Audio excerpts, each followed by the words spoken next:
है थारी महिमा जग में न्यारी, तेरा पंथ सितारो है, तेरा पंथ सितारो। स्वामी जीरो नाम लाग प्यारो है, थारी महिमा जग में न्यारी, तेरा पंथ सितारो है, तेरा पंथ सितारो। जिन वाणी रो दिगल बजायो, चेतन चिन्मय स्वामी जी, एक डोर में रह जो सारा, निसरी वाणी नामी जी। बार बार जावा बलिहारी, तू ही एक सहारो है, थारी महिमा जग में नारी, तेरा पंथ सितारो है, तेरा पंथ सितारो। मारा जपता जपता टूटे भवा भवारा बंधन जी, संत महंत बदंत स्वामन, घड़ा करान वंदन जी। रग रग में रम गयो स्वामी जी, तू ही तारण हारो है, थारी महिमा जग में नारी, तेरा पंथ सितारो है, तेरा पंथ सितारो। कष्टारे काली राता में एक आप रो शरणो है, कद न छोड़ा ई उपवनन, इनमें जीनो मरणो है। आपा गण रागण आपारो, नंदन वन ओ प्यारो है, थारी महिमा जग में नारी, तेरा पंथ सितारो है, तेरा पंथ सितारो। सुधावादी नहीं बना थे, साचो पथ अपनायो जी, पूरब रे पुण्याई जाग, तेरा पंथन पायो जी। थारी कृपा सो देख रहा मैं, महाश्रमण वर तारो है, थारी महिमा जग में नारी, तेरा पंथ सितारो है, तेरा पंथ सितारो। स्वामी जीरो नाम लाग प्यारो है, थारी महिमा जग में भार, तेरा पंथ सितारो है, तेरा पंथ सितारो है। श्री महासमुद्र के कीर्तनों कोटि से वंदन। उपस्थित धर्म प्रेमी भाई और बहनों, दैनिक प्रवचन के अंतर्गत आज का विषय है धर्म की चार सीढ़ियां। धर्म की चार सीढ़ियां। महानिशीत सूत्र में बहुत सुंदर गाथा आती है। 14 रज्जु लोए गोयम बालग कोड़ी वित्तम्पी तंग नत्थी पयेश दत्त अनंत मरणे न संसारी। 14 रज्जु विस्तीर्ण लोक में बाल के अग्रभाग जितना भी स्थान खाली नहीं है, जहाँ इस जीव ने अनंत बार जन्म मरण प्राप्त न किए हैं। इस जन्म मरण की धारा से जो छूट जाता है, मुक्त हो जाता है, वह अजर अमर बन जाता है, अविनाशी बन जाता है, शाश्वत सुख को प्राप्त कर लेता है। जन्म मरण से मुक्ति पाने का उपाय धर्म है। धर्म व्यक्ति के आचरण को प्रशस्त करता है। धर्म मुक्ति का पथ है। जो व्यक्ति धर्म की आराधना साधना करता है, धर्म को जीवन में उतारता है, वह एक दिन इच्छित मंजिल को प्राप्त हो जाता है। धर्म की 4 सीढ़ियां हैं। ऊपर चढ़ना है तो सीढ़ी की आवश्यकता रहती है। वैसे यदि मोक्ष में जाना है तो धर्म रूपी सीढ़ी की आवश्यकता रहती है। सीढ़ी का बहुत बड़ा मूल्य होता है। तो धर्म की सीढ़ी जो है, पहली जो बताई गई है धर्म की सीढ़ी, वह है स्वाध्याय। जीवन में ज्ञान का बहुत बड़ा महत्व है। ज्ञान की श्रीवृद्धि करना है, ज्ञान को प्राप्त करना है, ज्ञान के क्षेत्र में आगे बढ़ना है तो निरंतर स्वाध्याय करना होगा। स्वाध्याय का बहुत बड़ा मूल्य बताया गया है। जो व्यक्ति निरंतर स्वाध्याय करता है, उसका अध्यवसाय, उसकी भावधारा, उसके परिणाम हमेशा अच्छे रहते हैं। भावधारा निर्मल रहती है, परिणाम विशुद्ध रहते हैं। जितना ज्यादा आप स्वाध्याय करोगे, कर्म निद्रा होगी, आत्मा को शांति मिलेगी और ज्ञान का विकास होगा। इसलिए ज्ञानी जन बार बार कहते हैं निरंतर प्रवचन सुनो। प्रवचन सुनने से कितनी जानकारियां प्राप्त होती है, कितनी भ्रांतियां दूर हो जाती है और अध्यवसाय कितना शुद्ध निर्मल होता है। प्रवचन के प्रति आकर्षण होना चाहिए।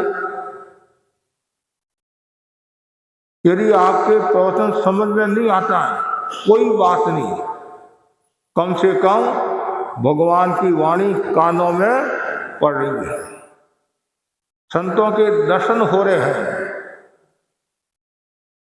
संतों की सन्निधि में बैठे हैं और उनके श्रीमुख से जो शब्द निकलता है वह आपके आत्मा की हित करता है, आत्मा का कल्याण करता है।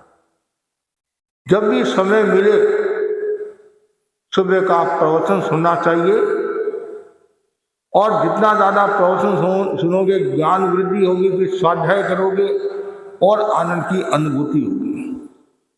यदि ज्ञान नहीं है तो व्यक्ति हंसी का पात्र हो जाता है, लोग उसकी मजाक उड़ाने लग जाते हैं कि तुम इतना बड़ा हुआ है, अभी तक तुम्हारे को 9 तत्वों का ज्ञान नहीं है, 6 द्रव्यों का ज्ञान नहीं है, 6 काय का ज्ञान नहीं है, तो समाज में उठता है, बैठता है, आगे रहता है।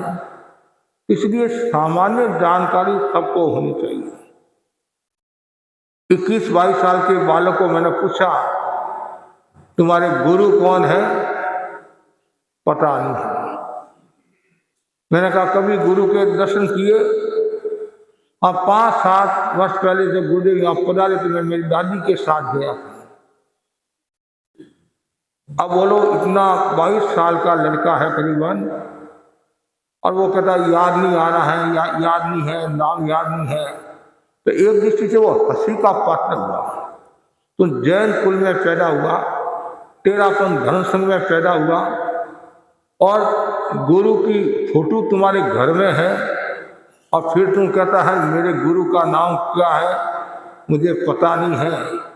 इसलिए निरंतर संपर्क में रहना, स्वाध्याय करना। स्वाध्याय अनमोल रत्न है। स्वाध्याय से अनेक प्रकार की शक्तियां और लब्धियों को हम प्राप्त कर सकते हैं। स्वाध्याय में ऐसी शक्ति है जो सोए हुए व्यक्ति को जागृत कर लेती है। स्वाध्याय से जन्म मरण की परंपरा मिलती है। आत्मा को प्रकाशित करने वाला तत्व स्वाध्याय है। सत्य और मृत्यु की खोज कराने वाला एकमात्र आधार क्या है? स्वाध्याय है। एक दृष्टि से आगमों में तो इतना कहा है, स्वाध्याय की महिमा बताते हुए कहा है, अतीत में न ऐसा तप था, न वर्तमान में है, और न भविष्य में होगा। अब बोलो स्वाध्याय का कितना बड़ा महत्व है। और आत्मा की कक्षा का, आत्मा की पोथी का, आत्मा को पढ़ने का पहली जो कक्षा है वह स्वाध्याय है।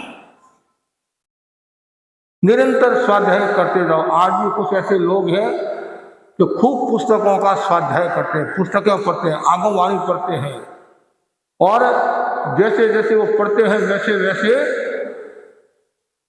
उनका शोषण भी मजबूत हो जाता है। मैंने पहले भी बताया था, एक जैनाचार्य हुए, जब वो गृहस्थ में थे, एक नौका मंत्र को सीखने में 18 दिन लगे। एक नौका मंत्र को सीखने में 18 दिन लगे। दीक्षा ली और श्रम किया, और एक दिन 32 आगमों की टीका या टब्बा, गुजराती में टब्बा बोलते हैं, 32 आगमों का अनुवाद टब्बा पे लिख दिया। स्वाध्याय नहीं होता तो, ज्ञान नहीं होता तो ये थोड़ा ही होता। आचार्य भिक्षु ने कितना स्वाध्याय किया। चातुर्मास में 2 बार 32 मासी, मतलब 32 आगमों का स्वाध्याय किया। कितने बड़े बड़े ग्रंथ हैं। तो स्वाध्याय जरूरी है। ये धर्म की पहली सीढ़ी है। जितना ज़्यादा स्वाध्याय होगा उतना ही व्यक्ति सकारात्मक चिंतन को प्राप्त होगा, विचारों में पवित्रता आएगी, और आचार भी उसका अच्छा रहेगा, और संस्कार व्यवहार भी शुद्ध रहेंगे। धर्म की दूसरी जो सीढ़ी बताई है वह है ध्यान। आगमों में आता है, पहले प्रहर में स्वाध्याय करे और दूसरे प्रहर में ध्यान करे। स्वाध्याय और ध्यान के योग से आत्मा परमात्मा को प्राप्त होती है।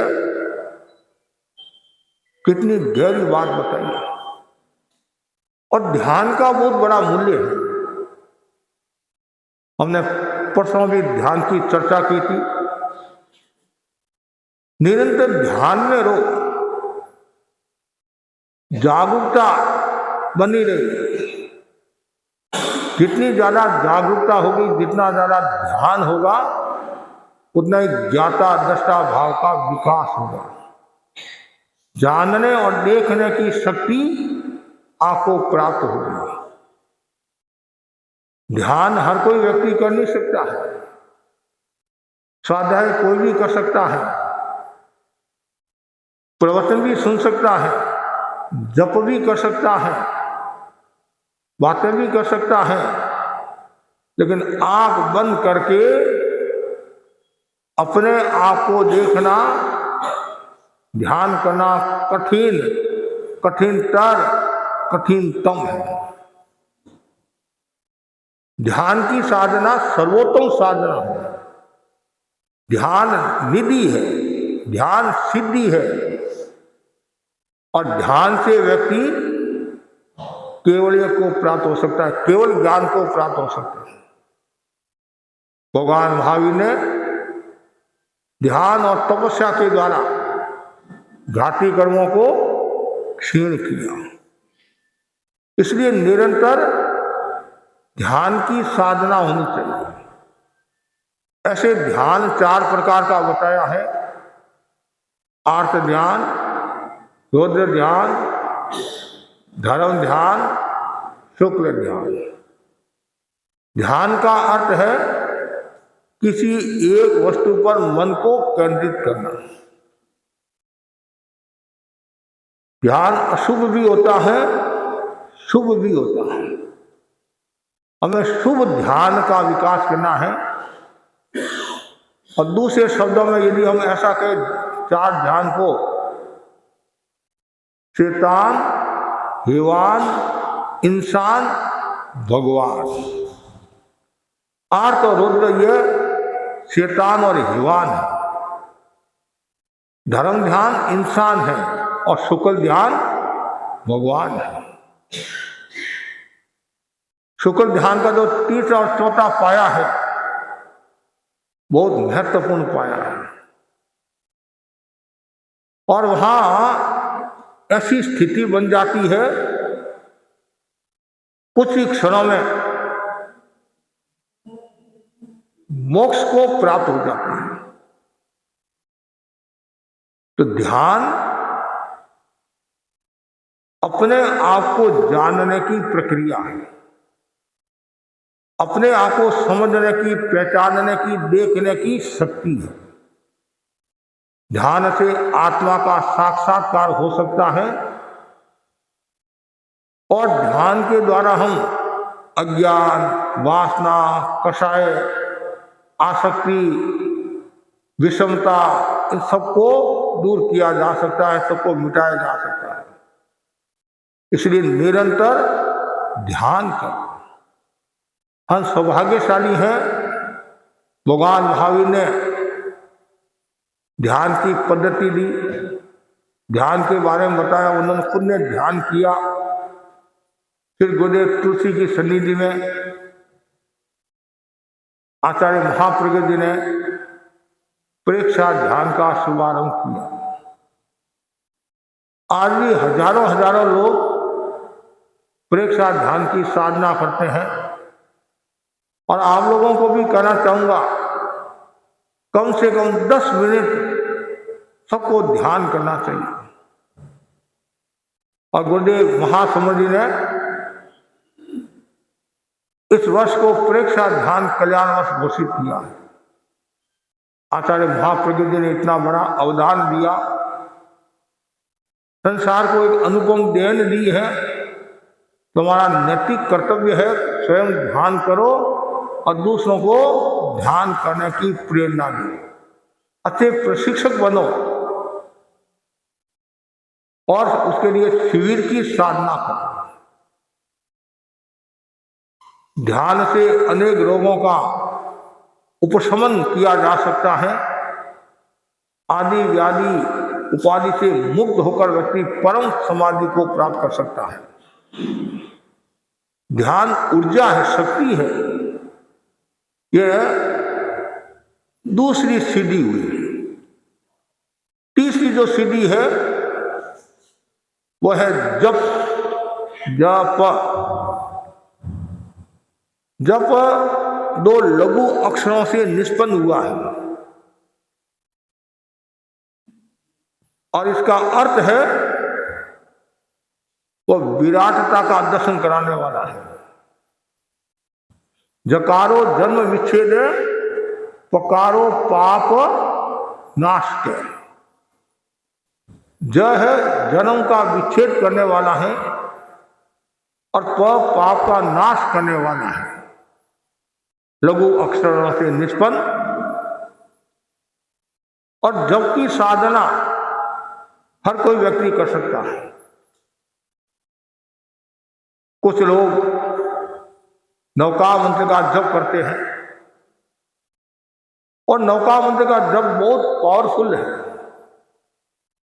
यदि आप श्वास के साथ नौका मंत्र का जप करते हैं और आनंद की अनुभूति होगी, चैतन्य की अनुभूति होगी और सुखानुभूति होगी।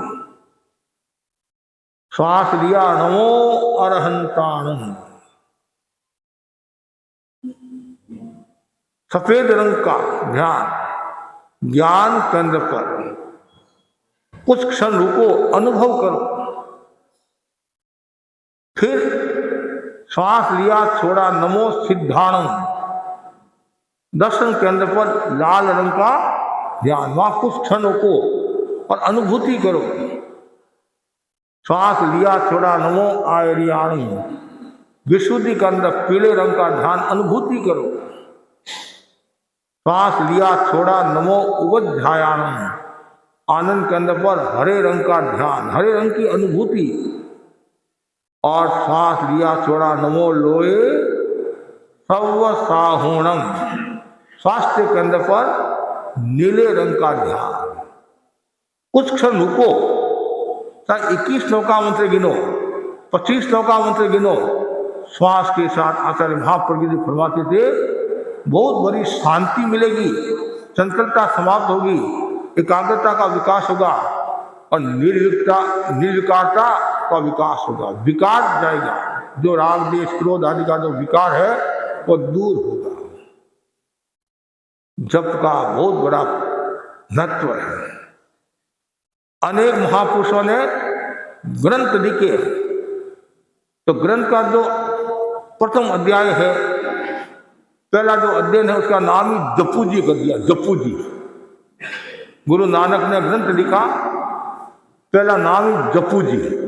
जपो, जपना जरूरी है और जपने के लिए तपना पड़ेगा, खपना पड़ेगा, जब जाकर आपको सिद्धि प्राप्त होगी।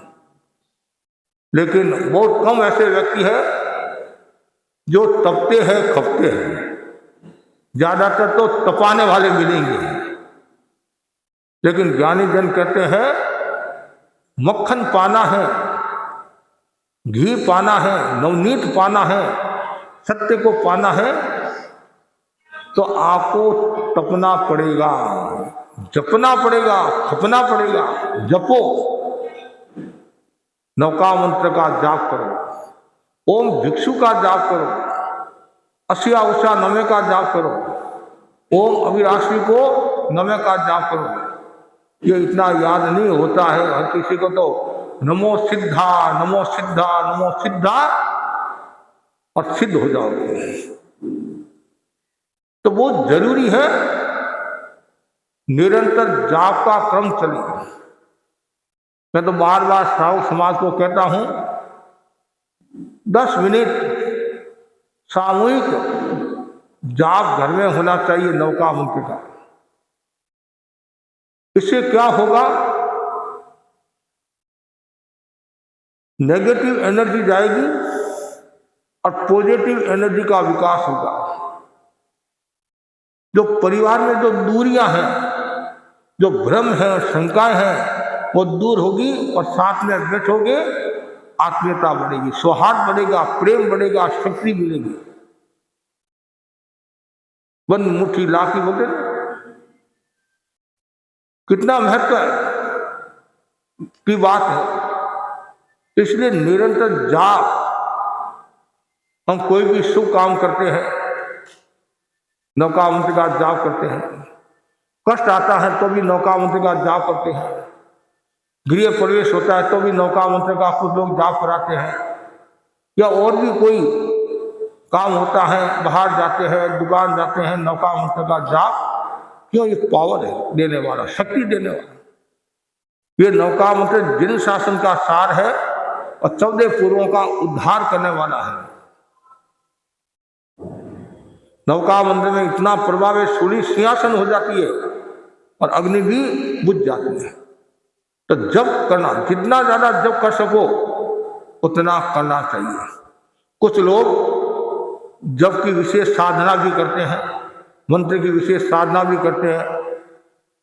कुछ लोग दिवाली पर प्रारंभ करते हैं, कुछ लोग पौवदी दशम के दिन प्रारंभ करते हैं, कुछ लोग और भी दिन अच्छा देकर प्रारंभ करते हैं। और लोग भी हमारे पास आते हैं, कोई जप दो। हमारे पास जो आने वाले अधिकांश आध्यात्मिक दृष्टि वाले कम आते हैं, भौतिक दृष्टि वाले ज्यादा आते हैं। महाराज वो दुखी हूं, कोई मंत्र दे दो। और कभी कभी तो इतनी ऐसी हद हो जाती है, बाई आई महाराज कोई मंत्र दो, बाई बड़ी होगी, सगाई नहीं हो रही है, मैंने कहा दीक्षा ले जाओ। संसारी जीव है, लेकिन मेरी ये अवधारणा है, ठीक आप संसारी जीव हो, लक्ष्य आध्यात्मिक होना चाहिए। आध्यात्मिक लक्ष्य होगा तो प्रासंगिक फल भी आपको मिल सकता है। किसान खेती करता है, किस लिए करता है? अनाज के लिए, पीछे उसको घास मिल जाती है। तो वैसे आप कर्म निद्रा के लिए, आत्मा की विशुद्धि के लिए निस्वार्थ भाव से, निष्काम भाव से मंत्र की साधना करोगे, जब करोगे तो आपको फायदा ही फायदा है, नुकसान नहीं है। तो बहुत जरूरी है मंत्र साधना, जप की साधना। एक बहन का बच्चा कमरे में रह गया और लॉक हो गया। बच्चा छोटा था, भाई रोने लगी, अब खुल नहीं रहा है। तो पास में कोई 13-15 भाई खड़ी थी, वो भाई बंगाली थी। उसने कहा क्या हुआ भाई, ये खुल नहीं रहा, बच्चा अंदर है, छोटा बच्चा है, क्या होगा? माँ की ममता तो होती है। और वो उस भाई ने क्या किया, 13-15 भाई ने कि कोशिश करते हैं, नौका मंत्र बोला, थोड़ा ऐसे किया होगा और खुल गया। खुल गया क्या ये नौका मंत्र? भाई तो वो बंगाली तो खुश हुई, उसने भी 5-7 जनों को इस मंत्र की जानकारी दे दी, मंत्र सीखो, ये काम का है, काम का, चमत्कार को नमस्कार। मंत्र के प्रति आस्था भी होनी।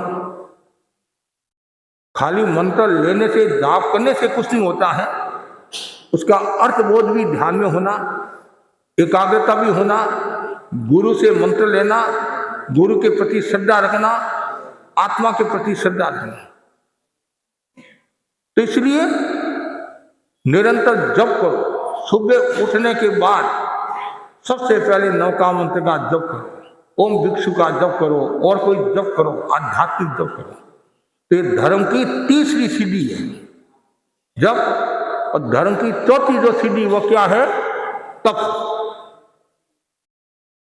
कि हम कोई भी प्रवृत्ति करते हैं उसमें तप की महत्वपूर्ण भूमिका रहती है। खाली उपवास करना ही तपस्या नहीं है, उन्नति करना ही तपस्या नहीं है, सेवा करना भी तपस्या है, विनय रखना भी तपस्या है, कायोत्सर्ग करना भी तपस्या है, ध्यान करना भी तपस्या है, पति सलीनता भी तपस्या है, काया क्लेश रस वर्जन, ये विजय वर्जन भी तपस्या है। जैसे जब छोटा है 2 अक्षरों से बना हुआ है, वैसे तप भी 2 लघु अक्षरों से बना हुआ है। और यह तप तत्काल पवित्रता देने वाला है। आप विनय करो, तत्काल आपका काम हो जाएगा। उद्देश्य से नहीं करना कि मैं विनय करूं तो मेरा काम हो जाएगा, वो तो फिर दूसरा भाव हो गया। वो फिर विनय का भाव नहीं रहा, वो चापलूसी का भाव भी हो सकता है। तो इसलिए हमें विनय का भाव रखना, कर्म निजरा, मेरा नैतिक कर्तव्य है साधु संतों के प्रति विनय रखूं, गुरु के प्रति विनय रखूं, बड़ों के प्रति विनय रखूं। और संसारी जीव हो तो माँ बाप के प्रति विनय रखना, बड़ों के प्रति विनय रखना, बहुमान देना। आप यदि बड़ों का बहुमान करोगे, बड़ों का मान करोगे, विनय करोगे, तो वो आपका मान बढ़ेगा और संस्कृति हमारी मजबूत होगी। आज भी हम देखते हैं आपस में मिलते हैं, कोई बड़ा तो उसको प्रणाम भी करते हैं, हाथ भी जोड़ते हैं, जय जिनेन्द्र भी करते हैं। ये एक परंपरा है, शिष्टाचार है। विनय के 7 प्रकार, उसमें एक प्रकार कौन सा है? ज्ञान विनय, दर्शन विनय, चारित्र विनय, मन विनय, वचन विनय, काया विनय और लोकोपचार विनय। तो इसलिए हमेशा तप करो, तप में बहुत बड़ी शक्ति है। और जो तप करता है वह परमात्मा से तार जोड़ता है और आत्मा को शुद्ध बनाता है। हर समय तप में रहना, जो तप में रहता है देवता भी उसकी सेवा में रहते हैं। धर्म उत्कृष्ट मंगल है, अहिंसा संयम तप धर्म के लक्षण है। जिनका मन धर्म में रमा रहता है उसे देवता भी नमस्कार करते हैं। तपस्या करना सरल काम नहीं है, कठिन काम है। लेकिन जिनके अंतराय कर्म का शोषण होता है, जो मनोबली होता है, धीर्तिवान होता है, वह तपस्या कर सकता है। तो धर्म की 4 जो सीढ़ियां हैं, उसमें महत्वपूर्ण जो सीढ़ी है वह है तप। ऐसे सब महत्वपूर्ण है और मुक्ति के 4 मार्ग बताए हैं, उसमें भी तप है। धर्म के 4 द्वार में भी तप है, दान, शील, तप, भावना। और जो निराहार तपस्या करता है उसका भी मूल्य होता है।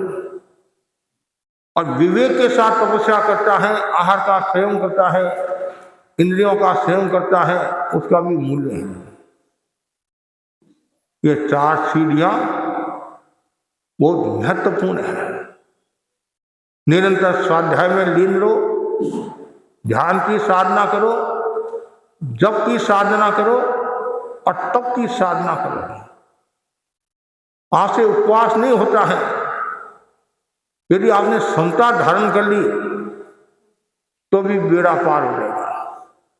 और समता का क्या अर्थ है? राग देश से मुक्त। और राग देश से जो मुक्त हो गया वह कौन हो गया? वीतराग हो गया। समता और वीतरागता दोनों एक दूसरे के पूरक हैं। और वीतराग कब बनता है? जब राग देश से मुक्त होता है। और पूर्ण समता का विकास कब होता है? राग देश नहीं है तो पूर्ण समता। आचार्य ने भी बहुत सुंदर कहा है, समता से बढ़कर कोई रस नहीं है, समता से बढ़कर कोई आचरण नहीं है। आपने घटना सुनी कुरकडुक मुनि की घटना।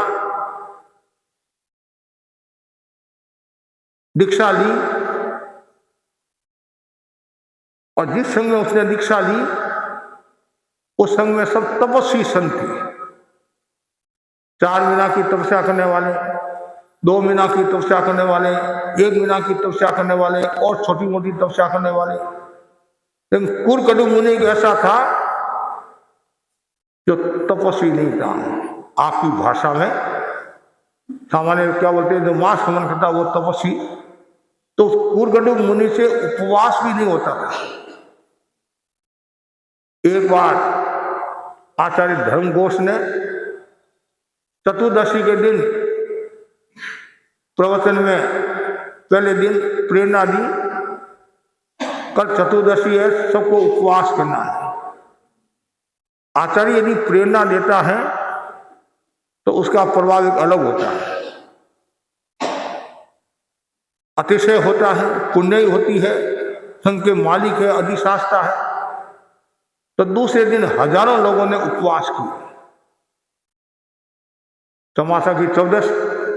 और अभी तो कुछ लोगों को तो पता ही नहीं चलता है चौमासा की 14 आती कब है।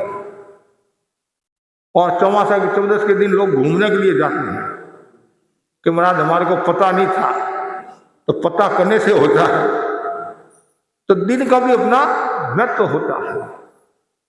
और पुराने लोग चौमासा की 14 का लोग उपवास खूब करते थे। चौमासा की 14 पर्युषण लागता, पर्युषण उतरता और चौमासा की 14 लास्ट, इस समय काफी लोग उपवास करते थे और भी उपवास करते थे। तो कुरकटुक मुनि ने भी हिम्मत की, गुरु ने उपवास की प्रेरणा दी, मैं भी उपवास करूंगा, मैं भी उपवास करूंगा। नौकाशी की बड़ी मुश्किल से पौसी हुई, पेट में उंदरा नहीं हाथी कूदने लगे, खूब मन को मजबूत किया, आखिर हार गया। बड़ी परिषद में आया, वंदे गुरुवरम गोत्री की आज्ञा। और गुरु तो क्या बोले, गोत्री के लिए गए और घर वाले क्या कहते, महाराज टन टन गोपाल आज तो उपवास है। एक घर में गए, तुम्हारा रसोई तो बना ही नहीं, आज उपवास है, खींचड़ा है, वासी खींचड़ा है, वो कृपा करा। उनको सरस से निरस से कोई लेना देना नहीं था, उनको तो पेट भरना। कुछ लोग ऐसे होते हैं सरस अरस निरस में उलझ जाते हैं, बढ़िया होता है, बढ़िया चीज होती है तो ज्यादा खा लेते हैं, अनुकूल नहीं है तो कभी ठोकर भी मार देते हैं कि तुम्हारे को बनाना नहीं आता है, और गालियां और सुनाते हैं। और लेकर आए, गुरु को मालूम किया। उस समय गुरु को समता रखनी थी, लेकिन गुरु गुरुता भूल गए। गुरु को गुस्सा आया और जैसे मालूम किया नहीं, और उसने थूक दिया। लेकिन शिष्य ने गुस्सा नहीं किया। शिष्य ने क्या सोचा, क्या चिंतन किया, आहा न्याल हो गया। हाँ बहनों ने घी बनाया नहीं, बहनों ने, लेकिन गुरु मेरी कितनी चिंता करते हैं कि लुका कैसे खाएगा, ठंडा है लुका कैसे खाएगा। आहा जय हो विजय हो। आया एकांत में बैठा, उधर सिमंदर स्वामी के दर्शन करने के लिए गई हुई थी चक्रेश्वरी देवी। उसने पूछा, भंते अभी किसी को केवल ज्ञान होने वाला है क्या, कि भर क्षेत्र में मुनि है, कौन से, कुरकटुक मुनि, उनको कुछ ही क्षणों में केवल ज्ञान होने वाला है। और केवल ज्ञान होने वाला तो दर्शन भी करें। और फिर उन्होंने अपने ज्ञान से जाना कई समस्या नहीं आ जाए कि बाकी के साधु उनसे थोड़ी ईर्ष्या करते थे कि हम तो तपस्वी है, ये खाऊं खाऊं करता है, खादो खरा बोलते हैं, खाऊं खाऊं करता रहता है, कहीं अनर्थ न हो जाए। आया, देवी आई फटाफट, और देवता के क्या, देवता ने मन किया, काम हुआ। और महाराज, ये छोटे महाराज कहाँ है? तो एक महाराज बोला, पहले बड़े महाराज के तो दर्शन कर ले, बड़े महाराज के तो दर्शन कर ले भाई। नहीं मेरे को तो छोटे महाराज के दर्शन, वो उसको क्या दर्शन, उसके क्या दर्शन करना, वो तो खाऊ खाऊ करता रहता है, तपस्वी के दर्शन कर। कुछ भी हो, मेरे को तो वो बातचीत चल रही है और वो मथ रहा है खींचड़े को, क्यों खींचड़े को नहीं मथ रहा है, कर्मों को मथ रहा है, पश्चाताप कर रहा है, ग्लानि कर रहा है। परिणाम ये आया, घाती कर्म को क्षीण किया और केवल ज्ञान को प्राप्त किया। केवल ज्ञान को जैसे ही प्राप्त हुआ किया, अब केवली महोत्सव मनाया जाता है। देवदुंदुभी सब शुरू हुई। प्रकाश हुआ तो वो जो बाकी के आचार्य संत थे उन्होंने सोचा क्या हुआ, क्या हुआ? अहो दानम बोलते नहीं, मतलब अहो दान क्या मतलब केवल ज्ञान हो गया, केवल ज्ञान हो गया। और केवल ज्ञान हो गया तो गुरु को भी बोध हुआ और गुरु आए, खमत खावना किया, शिष्य ने खमत खावना किया, मतलब साथी ने खमत खावना किया, हमने आपकी आसाधना की, आसाधना की, आपकी कृपा, आपकी कृपा। बोलो आप केवल ज्ञान होने के बावजूद भी गुरु के प्रति कितना हो भाव। उनको तो केवल ज्ञान हुआ ही, और जो बाकी के तपस्वी संत आचार्य थे उन्होंने भी पश्चाताप किया, परिणाम ये आया उनको भी केवल ज्ञान हो गया। तपस्या से, मांस खवन की तपस्या से केवल ज्ञान नहीं हुआ, समता रखने से केवल ज्ञान हुआ। तो समता का बहुत बड़ा मूल्य है। तो मैं भी आपको यही कहना चाहता हूं, जीवन में समता का विकास हो, और समता का फल मीठा होता है, और जो समता की साधना करता है बहुत बड़ा एक दृष्टि से तपस्वी होता है। तो मैं इतना ही आपको कहना चाहता हूं, धर्म की ये 4 सीढ़ियां, जैसे ऊपर आना है तो सीढ़ी से आते हैं, आजकल तो लिफ्ट से आते हैं, लिफ्ट से आते हैं, लेकिन सीढ़ी से आते हैं तो धीरे धीरे आते हैं, लिफ्ट से जल्दी आ जाते हैं। और 14 जो गुणस्थान है, 14 सीढ़ियां पूर्ण करने के बाद फिर जीव मोक्ष को प्राप्त होता है। तो ये धर्म की 4 सीढ़ियां हैं, और इनकी जो साधना करता है वो एक दिन कर्म क्षय करके मोक्ष को प्राप्त हो जाता है। पुनः याद कर ले, धर्म की 4 सीढ़ियां हैं, स्वाध्याय, ध्यान, जप और तप। इसी आशा के साथ ओम आरहम।